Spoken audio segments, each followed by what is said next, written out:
Shakib here from Irvine Spinal Wellness Center, your Irvine Posture and Chiropractic Clinic. What is the best chair to use at home or the office, if office allows it, is the subject of this video. So stay tuned.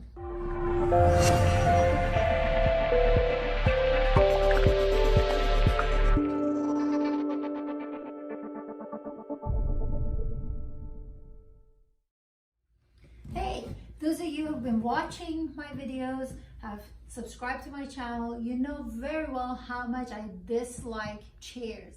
I like exercise ball, the one I'm using here, and the one I recommend to my patients are the 85cm exercise balls, because those are the biggest ones out there.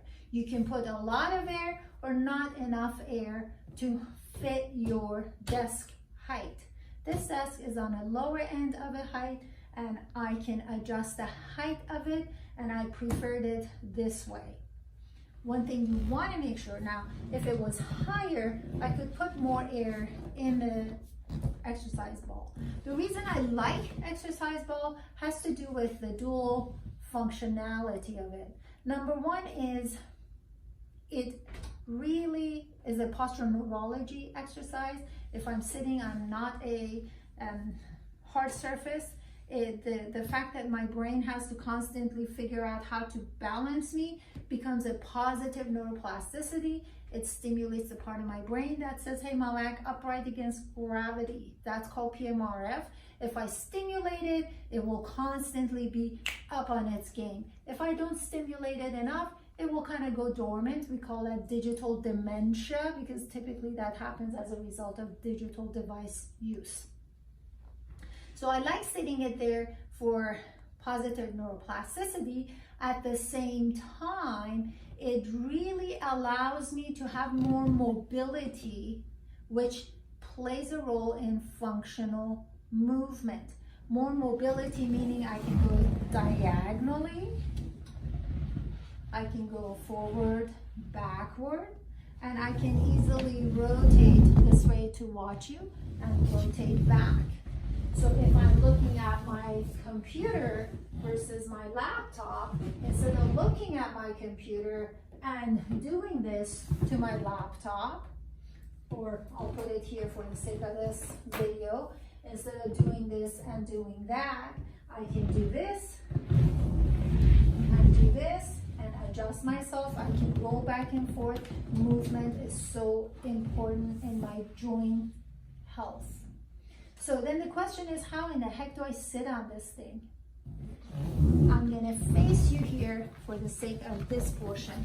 You need to make sure your feet are flat on the ground. What I do is I sit on my ball and I make sure the whole length of my leg is against the ball and my feet are flat.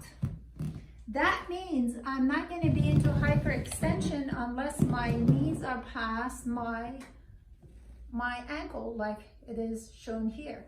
So I don't want to do that. I want to be here. If I'm here, I have what it takes to be sitting upright, given my brain is giving the command to be upright. And then you start typing. So the key is to make sure your wrist and your elbows are on the same level. You have wiggle room for your elbows. Wiggle room is not just some wiggle room. I have full mobility range for my elbows, so nothing is preventing it from going out when it needs to go out.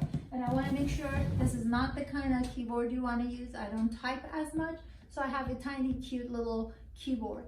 Keyboards need to be nice and big so they don't make you squeeze your elbows in and activating parts of your arm and not activating the other parts enough, which is a whole different video on that.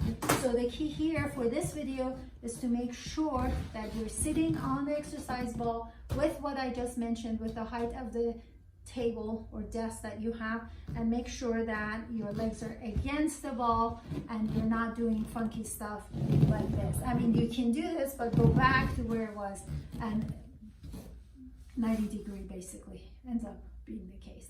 If this is too high up, that puts you up here, you're not in an ideal place. So you need to adjust your desk height and the ball air in it, density of the ball accordingly.